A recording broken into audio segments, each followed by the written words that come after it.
నా వైఫ్ నా మా మా అమ్మాయి మనవలు నా ఇంట్లో ఉన్నారు. ఇంట్లో ఎదురుగా ఉంటుంది. నా మీదకి వచ్చారు, పగల కొడుతున్నారు. మా ఇంటి మీదకి వెళ్ళారు. నా ఇంటి మీద కార్లు పగల కొట్టేశారు. డోర్లు పగల కొట్టు లోపలికి వెళ్ళాలని అనుకుంటున్నారు. నేను అక్కడ లేనని, ఇక్కడ ఉన్నానని డోర్లు పగల కొట్టలేదు అనుకుంటాను.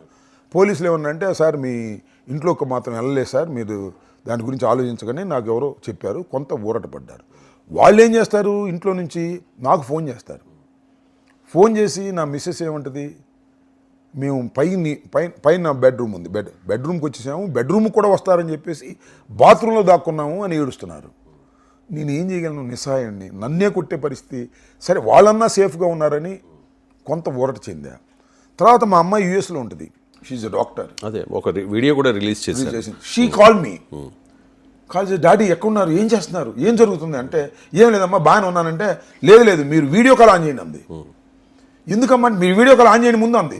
నేను వీడియో కాల్ ఆన్ చేసి వీడియో కాల్లో నేను కనపడిన తర్వాత సరే పెట్టేయండి అని అప్పుడు మాట్లాడింది. సో అప్పటికే నన్ను కొట్టారని, నా తలలు పగిలిపోయాయని యుఎస్లో ఉన్న నా కూతురు టీవీలో చూసి అనుకుంటుంది.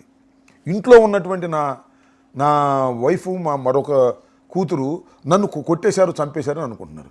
ఇది ఎంత బాధ. నేనేమో రవిడీని కాదే, నేను ఎవరిని చంపలే ఇంతవరకు.